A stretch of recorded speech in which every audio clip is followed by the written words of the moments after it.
اس کے اندر انہوں نے ان ساری چیزوں کی نشاندہی کی تھی. انہوں نے فسکل ڈیفیسٹ کی بھی بات کی تھی, سرکولر ڈیٹ کی بھی بات کی تھی, باقی جو حالات ہیں اس کی بھی بات کی تھی, اکانومی کے برے حالات ہیں اس کی بھی بات کی تھی. بات وہی ہو جاتی ہے. دیکھیے ادارے یہ کوئی پچھلے 6 مہینوں میں تحلیل یا کمزور تو نہیں ہوئے, یہ ادارے تو سالہ سال سے ایسے ہی ہیں. اور پچھلی حکومت نے بھی کچھ نہ کچھ تو ڈیلیور کیا نا, 11,000 میگا واٹ بجلی پیدا کی, 6% تک گروتھ ریٹ لیا ہے, GDP بہتر کی, باقی چیزیں کی. انہی اداروں کے ساتھ ہی کام کر کے تمام تر مشکلات کے باوجود, حالانکہ نون لیگ اور پیپلز پارٹی دونوں یہ کہتے تھے کہ کورٹس نے انہیں بڑا تنگ کیا, اس کے باوجود خان صاحب کے ساتھ تو سارے کے سارے ادارے ایک پیج پر ہیں. یہ خان صاحب خود کہتے ہیں, یہ ان کی حکومت کہتی ہے. تو پھر بھی اگر وہ نہیں کر پا رہے, اگر ان کو اتنی زیادہ ڈیفیکلٹی لگ رہی, ڈیفیکلٹیز ہیں, اس کا مطلب ہے یہ ان کی انکمپٹنس ہے. انہوں نے کوئی ہوم ورک نہیں کیا تھا, اور اس کی وجہ سے اب وہ اگلے 2-3 سال اگر ادارے ہی ٹھیک کرنے میں لگ گئے تو پھر میرے خیال میں ہم بھوکے ہی عوام مر جائیں گے اور کچھ نہیں ہوگا. اور پھر بھی شاید یہ اسی قسم کے بیانات اور بہانے بناتے ہیں. سادگی کے ساتھ ساتھ انکمپٹنس کا آپشن بھی آپ لے رہی ہیں. ناواقفیت اور انکمپٹنس, سادگی نہیں میں اس کو کہوں گی, یہ سادگی نہیں ہوتی کہ اگر آپ نے حکومت میں آنے اور بیان بازیاں آپ اتنی کرتے تھے. آپ سمجھتی ہیں. اور صرف ایک چیز میں ایڈ کروں گی ابسا, کہ اتنی بیان بازیاں یہ کرتے تھے, اتنی زیادہ کہ ایسے لگتا تھا کہ یہ آئیں گے تو پتہ نہیں دودھ اور شہد کی نہریں بہیں گی. بھائی بیان بازیاں نہ کیا کریں, یہ سب کے لیے جنہوں نے اگلی حکومتوں میں آنا ہے, مت کیا کریں اتنی بیان بازیاں, سبز باغ نہیں دکھانا. ارشاد بھٹی صاحب, جی ارشاد بھٹی صاحب, بیان بازی کی وجہ سے ہی یہ پھر سوال اٹھتے ہیں, کیونکہ اب محملی حوالہ دے رہی تھی کہ ایک ایکسپیرینسڈ نواز شریف صاحب کی جب حکومت تھی 1 سال بعد انہوں نے بھی اس طرح کی بات کہی تھی کہ اندازہ نہیں تھا کہ حالات اس طرح کے ہیں. تو عمران خان صاحب بھی اب یہی بات کہہ رہے ہیں, تو اس کے اوپر آپ کے خیال میں آپ کو اس میں کیا نظر آتا ہے؟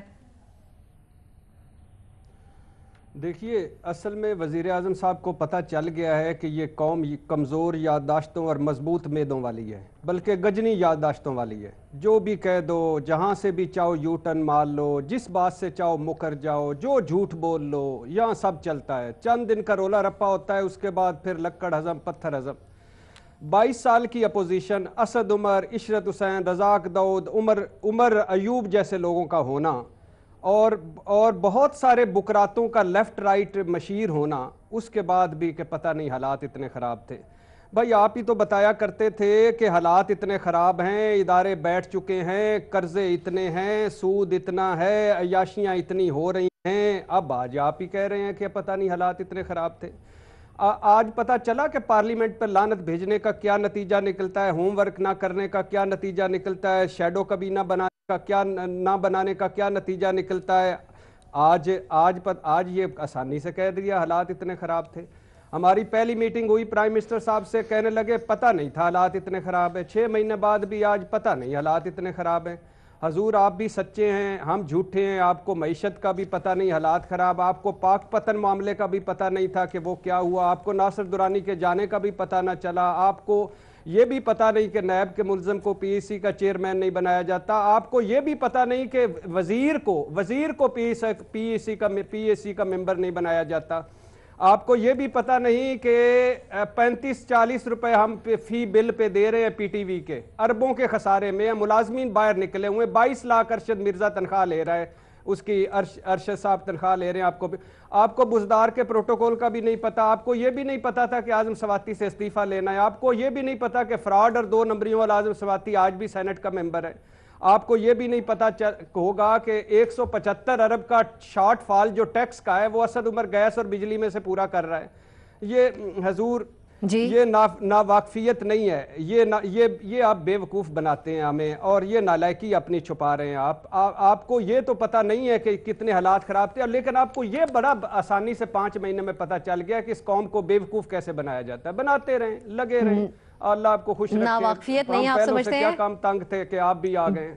ٹھیک, ارشاد صاحب سمجھتے ہیں کہ قوم کو بے وقوف بنانا. ناواقفیت نہ لکھیں, ناواقفیت نہیں, نالائکی اور بے وقوف بنانے کی کوشش. نالائکی اور بے وقوف بنانے کی کوشش. نیازی صاحب, پتہ نہیں تھا کہ حالات کتنے خراب ہیں, یہ ایکسکیوز جو ہے یہ کب تک چل سکتا ہے؟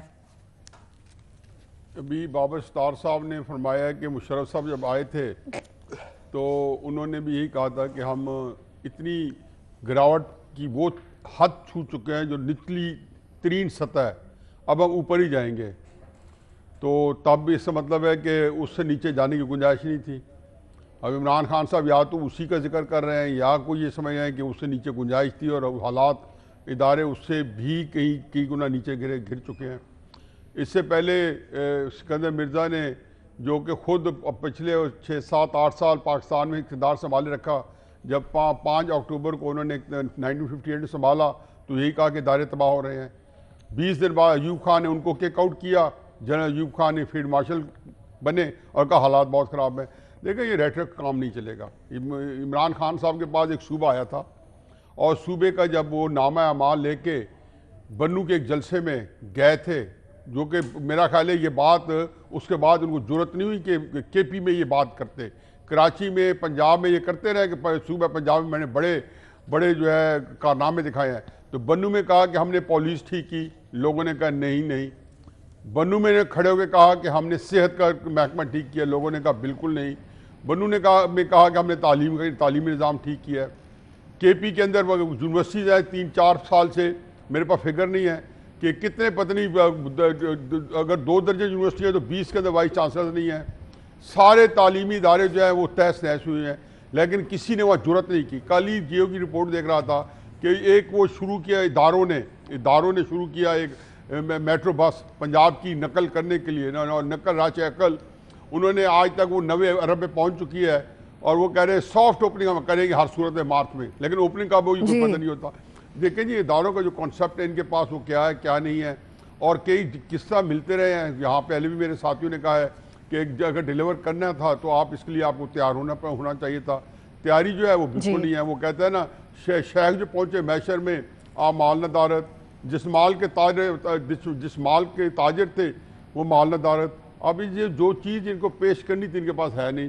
ابھی بھی میڈیا کے تھرو یہ زندہ رہنا چاہتے ہیں تو رہ لیں 2-3 مہینے شاید، اور کم از کم باقی جگہ تو نہیں پنپ پا رہے، لیکن اپنے تحریک انصاف کے اندر شاید 2-3 مہینے مزید بھی پنپ پائے اپنے سپورٹر ووٹر میں اور اپنے لوائقین میں، لیکن اس کے بعد وہاں بھی ان کی گنجائش ختم ہو جائے گی۔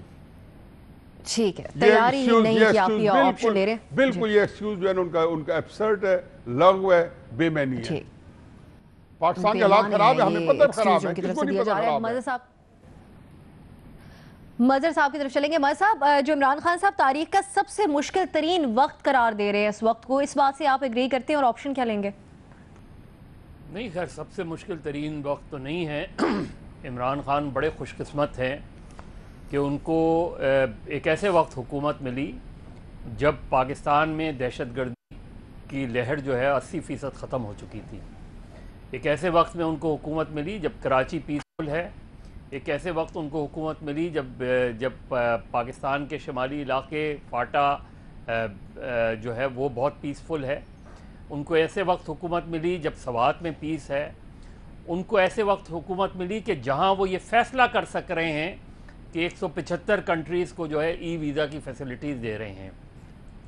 ان کو ایسے وقت حکومت ملی جہاں وہ یہ فیصلہ کر پا رہے ہیں کہ 50 کنٹریز کو آن ارائیول ویزا دے رہے ہیں۔ تصور کریں 2013 میں جب حکومت ملی پی ایم ایل این کو، تو پاکستان کے علاقوں میں کیا صورتحال تھی؟ آدھے سے زیادہ ملک جو ہے وہ کس طرح کی دہشت گردی کی لپیٹ میں تھا۔ 2008 میں چلے جائیں، 2007 میں بے نظیر بھٹو کی شہادت ہوئی، اس کے بعد 2008 کے بعد پاکستان دہشت گردی کی لپیٹ میں تھا۔ تو عمران خان تو کئی لحاظ سے بہت خوش قسمت ہیں، اس لحاظ سے کہ ان کو ایک ایسے وقت میں حکومت ملی ہے کہ جہاں عدلیہ کے حوالے سے بھی انہیں بہت بڑی پرابلمز کا سامنا نہیں کرنا پڑ رہا۔ ان کے پاس تمام چیزیں ایسی ہیں کہ جہاں وہ ڈیلیور کر سکتے ہیں، ان کے پاس ہر وہ چیز موجود ہے، ہر وہ ریفارمز موجود کر سکتے ہیں کہ جس سے پاکستان آگے جا سکتا ہے۔ اکنامکلی پاکستان کو آگے لے جانے کا اس سے بہتر موقع ان کو مل نہیں سکتا۔ تو جب وہ یہ کہتے ہیں کہ ان کو شاید اندازہ نہیں تھا، تو یہ بات اس لیے بائے نہیں کی جا سکتی کیونکہ انہوں نے اس سے پہلے جو 2014 میں، 2015 اور 2016 میں جو پی ٹی آئی جو بیانیاں پیش کرتی تھی، جو فگرز پیش کرتی تھی، اس فگر سے اندازہ کیا جا سکتا ہے کہ ان کو یہ اندازہ تھا کہ پاکستان کی معاشی صورتحال بہت خراب ہے۔ تو پھر سوال یہ پیدا ہوتا ہے آج وہ 6 مہینے بعد یہ بات کیوں کہہ رہے ہیں؟ ٹھیک ہے ان کو ایڈیشنل انفارمیشن آئی ہوگی کہ جی ہاں بہت زیادہ حالات خراب ہیں، مان لیتے ہیں کہ ناواقفیت جو ہے آپشن ہو سکتا ہے کیونکہ جب آپ گورنمنٹ میں آتے ہیں تو آپ کو ایکسٹرا انفارمیشن ملتی ہے، لیکن آپ آگے بڑھنے کے لیے کیا کر رہے ہیں؟ کون سی ایسی پالیسیز، معاشی پالیسی اب تک آئی ہے کہ جس کی بنا پہ یہ کہا جا سکے ماں سوائے اس کے کہ دوست ملک قرضے دے رہے ہیں، دوست ملک ڈپازٹ کر رہے ہیں، اس کے علاوہ اب تک کم سے کم ایسی کوئی معاشی پالیسی نہیں آئی ہے؟ لیکن ابھی ان کے پاس وقت ہے، لیکن حالات میرا خیال ہے اس سے زیادہ بہتر ماضی کے حکمرانوں کو نہیں ملے جس سے بہتر اس وقت عمران خان کو ملا ہے۔ گراؤنڈ ریالٹی کی طرف اشارہ کرتے ہوئے عمر صاحب آپ کہہ رہے ہیں کہ حالات بہت سازگار ملے ہیں پی ٹی آئی کی حکومت کو، لیکن ڈیلیور کیوں نہیں کر پا رہے؟ اس کے اوپر کوئی واضح آپشن آپ نے نہیں لیا، دونوں طرف اشارہ ناواقفیت کی طرف ہی آپ نے اشارہ دیا ہے۔ اس معاملے کے اوپر ہمارے تجزیہ کاروں کی رائے آپ نے جانی۔ وفاقی کابینہ نے حج پالیسی 2019 کی منظوری دے دی ہے، جس کے تحت اس سال حکومت کسی قسم کی کوئی سبسڈی نہیں دے گی۔ نئی حج پالیسی کے تحت حج اخراجات میں 1,56,000 روپے کا اضافہ ہوا ہے۔ سینٹ میں اپوزیشن نے حکومت کی جانب سے حج اخراجات میں اضافے کو مسترد کرتے ہوئے اس پر توجہ دلاؤ نوٹس پیش کر دیا ہے، جبکہ وزیر مملکت برائے پارلیمانی امور علی محمد خان نے اپوزیشن کے توجہ دلاؤ نوٹس پر جواب دیتے ہوئے یہ کہا ہے کہ حج کے 70% اخراجات سعودی عرب میں آتے ہیں جن پر ہمارا کنٹرول نہیں ہے۔ اسی معاملے کے اوپر ہم سوال کریں گے اپنے پینل سے، اور سوال اس طرح سے ہے کہ کابینہ اجلاس حج اخراجات میں 1,56,000 روپے کا اضافہ، اپوزیشن کا سبسڈی دینے کا مطالبہ۔ حج کے 70% اخراجات سعودی عرب میں آتے ہیں جن پر کنٹرول نہیں، علی محمد خان۔ آپ سے یہ جاننا چاہیں گے کہ کیا حج پر سبسڈی ختم کرنے کا حکومتی فیصلہ درست ہے، ہاں یا نہیں؟ سب سے پہلے حفیظ اللہ نیازی صاحب کی طرف جائیں گے۔ نیازی صاحب کیا سمجھتے ہیں آپ؟ اس پر بھی دو رائے پائی جاتی ہے اس معاملے کے اوپر، کچھ لوگ سمجھتے ہیں دینی چاہیے سبسڈی، کچھ سمجھتے ہیں نہیں، آپ کا کیا خیال ہے؟ مجھے تو ایک فکرہ علی محمد خان کا بہت پسند آیا ہے۔ انہوں نے کہا چونکہ یہ ریاست مدینہ ہے اس لیے اس میں ہم سچ بول رہے ہیں، منافقت نہیں کر رہے، اور آپ کو صاف صاف بتا رہے ہیں کہ ہمارے پاس پیسے نہیں ہیں۔ تو مجھے سمجھ نہیں آئی کہ پایا اس سے پہلے کوئی لوگ جھوٹ بولا کرتے تھے اور سبسڈی نہیں دیتے تھے اور کہتے تھے پیسے ہیں اور نہیں دے رہے۔ لیکن مجھے عجیب و غریب قسم کنفیوژن نظر آیا ہے۔ وزیر جو مذہبی امور ہیں وہ میٹنگ سے اٹھ کے چلے گئے ہیں، انہوں نے بائیکاٹ کیا ہے۔ دیکھیں حج ایک فرض ہے ان لوگوں پہ، جو کہ یہ فرض ہے، جو بنیادی 5 ارکان اسلام کے ان میں حج ہے، لیکن حج کے ساتھ کچھ کنڈیشن لاف ہے، جیسے زکوٰۃ اگر میرے میں استطاعت نہیں ہے، میں خود غریب آدمی ہوں، زکوٰۃ اگر میں لگتی ہے تو ظاہر ہے کہ میں دینے والا نہیں ہوں گا، لینے والا ہوں گا۔ اس طرح حج کے اندر بہت سی کنڈیشنز ہیں کہ آپ بیمار ہیں، آپ کے بچے چھوٹے ہیں، آپ کے قرض ہیں، آپ کے اوپر ذمہ داری ہیں، آپ میں استطاعت نہیں ہے، تو یہ فرض سخت ہو جاتا ہے۔ لیکن اب حکومت جو ہے ہمیشہ سے اس میں دامے دمے سکھنے حصہ ڈالنے کی کوشش کرتی ہے، یا کم از کم اس کے اوپر ہماری توقعات ہوتی ہیں حکومت اس کے اندر رکھے، تاکہ کئی لوگ جو ہیں جو کہ اب سفر اخراجات زیادہ ہو گئے، ہوائی جہازوں کے کرائے بڑے بڑے ہیں، تو کچھ لوگ جو استطاعت کے قریب ہے تو وہ بھی افورڈ کر سکیں۔ اب اگر آپ نے اس کو ڈبل کر دیا ہے تو لامحالہ جو اس وقت اگر 100 بندے ذہن بنانے کے لیے یا خواہش رکھ چکے ہیں یا 2-3 لاکھ اکٹھے کر چکے ہیں جو پچھلے سال میں جو اس کے اندر حج ہو جاتا وہ اس سے محروم ہو جائیں گے۔ اب انہوں نے ظاہر ہے ہمیں پتہ ہے کہ حکومت کا خزانہ خالی ہے، سبسڈیز کہیں نہیں دے رہے اور یہاں بھی نہیں دی جا سکتی، لیکن انہوں نے کی بڑی جو ہے زیادتی ہے کہ ریٹس بڑھا دیے ہیں، کم از کم پی آئی اے کے جو ریٹس تھے جو ہمیشہ نہیں، تو پھر حالات کو دیکھتے ہوئے نیازی صاحب فیصلہ درست ہے؟ دیکھیں میں تو سمجھتا ہوں کہ حج کے اوپر اگر کہیں سے کوئی پیٹ کاٹنا پڑنا تھا تو حج کے لیے تو افورڈ کر دیتے، کوئی فرق نہیں پڑتا، کتنا زیادہ 2 آ جاتا، 2 ارب آ جاتا، کیونکہ پی اے کے ٹکٹ ہی آدھے کرنے دینا، اور کچھ وہاں جا کے بندوبست کر کے جس کو کہنا چاہیے نیگوشیشن کرنی تھی ہارڈ کور، اور لوگوں کو کم ریٹس میں کہا حج آرام سے ہو جانا تھا۔ مجھے نہیں سمجھ آئی کہ اتنا مہنگا کرنے کی ضرورت کیا تھی۔ ایک تو یہ ہے کہ سبسڈی کیا دیتے مہنگا کر دیا ہے، ڈبل ریٹس کر دیے ہیں، اور یہ بڑا ظلم کیا ہے، اور اس کے لیے میرا خیال ہے بہت تکلیف ہے کہ بہت سے لوگ محروم ہو جائیں گے جو بیچارے پورا سال وہ پیسے جمع کرتے ہیں حج کے لیے، ایک ٹائم آتا ہے اس کے لیے، اور وہ پہنچیں گے اس فگر تک۔ لاسٹ ایئر میرا خیال 2 لاکھ تک 4 لاکھ سے تجاوز ہو گئی ہے، میرے سامنے ایگزیکٹ فگرز نہیں ہیں، تو اس میں یہ ان کو وہاں پہ حکومت کو اپنے ایسا ڈالنا چاہیے تھا، کوئی فرق نہیں پڑتا، لیکن آپ ظاہر ہے کہ وہ کہہ رہے ہیں ریاست مدینہ قائم ہو گئی ہے، ہم نے جھوٹ نہیں بولنا، ہم افورڈ نہیں کر سکتے۔ صحیح۔ مظہر عباس صاحب، جو فواد چوہائی صاحب اس کے اوپر وجہ بتا رہے ہیں، وہ کہہ رہے ہیں کہ حج اور زکوٰۃ 2 عبادات ہیں جو استطاعت رکھنے والوں پر واجب ہیں، اور سبسڈی کا مطلب یہ ہے کہ حکومت غریب لوگوں سے رقم لے کر حج کرائے۔ آپ اس کو ریزن کو کیسے دیکھ رہے ہیں ان کی طرف سے جو کہہ رہے ہیں وہ؟ نہیں، میں اس ریزن کو نہیں بائی کرتا. اب دیکھیے علی محمد خان صاحب جو بات کہہ رہے ہیں کہ ہم سچ بولتے ہیں اور ریاست مدینہ میں کم سے کم یہ ہم سچ بول رہے ہیں اور ریاست مدینہ کی مثال قائم کر رہے ہیں، تو کاش ان کی حکومت یہ سچ سائیوال کے واقعے پر بھی بولے. کاش وہ جو جس انصاف کی وہ دائی تھے وہ سائیوال میں بھی ہمیں نظر آئے، لیکن وہ نہیں نظر آ رہا. دیکھیے دوسری بات یہ کہ جب آپ گورنمنٹ سبسڈی بالکل ایک دم اچانک ختم کر دینا، آج سے اگر آپ جس وقت حکومت میں آئے تھے اس وقت یہ اعلان کرتے تو لوگ پھر اسی لحاظ سے اپنے آپ کو تیار کرتے. بہت سے لوگ ہو سکتا ہے کہ اس چیز میں جاتے ہی نہیں، وڈرا کر لیتے اگر ان کی فائنینشیل سچویشن نہیں ہوتی. لیکن یہ ایسی چیزیں ہوتی ہیں جس کی تیاری لوگ پورے سال کرتے ہیں. اچانک آپ ایک دم سبسڈی ختم کر دیں گے تو وہ ان کے لیے کرائسس ہوگا. تو اگر آپ نے یہ فیصلہ کرنا ہی تھا تو آپ اگلے سال کے لیے کرتے کہ جی اگلے سال سے سبسڈی ہم ختم کر رہے ہیں، اس سال کم کر لیتے.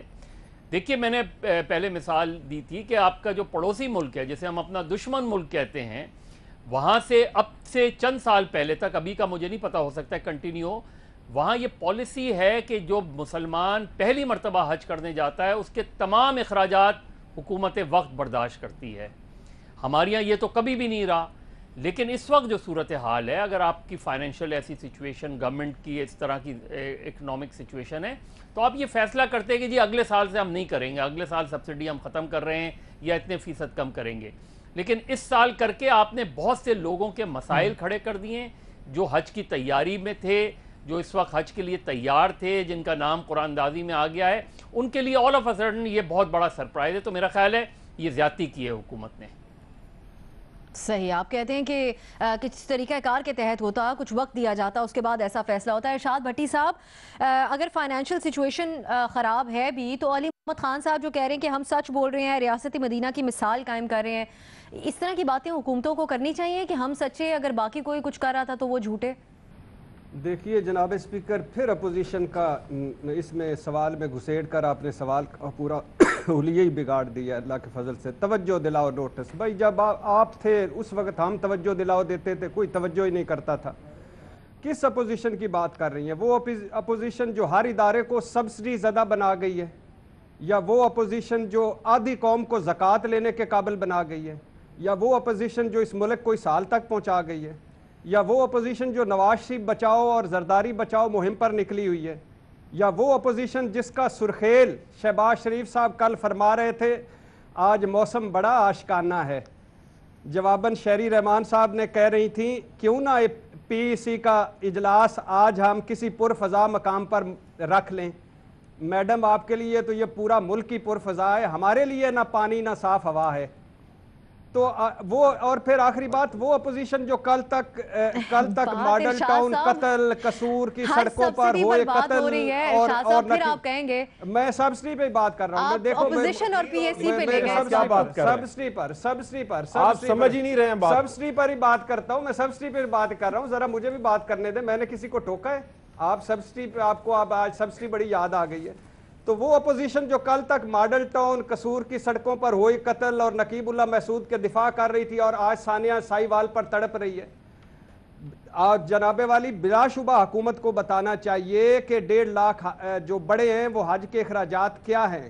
آپ نے تو کہا تھا مہنگائی پر قابو پا لیا، یہ حج کیوں مہنگا ہو گیا؟ بلا شبہ یہ بھی بتانا چاہیے کہ حج یہاں مہنگا ہوا ہے کہ سعودی عرب میں مہنگا ہوا ہے.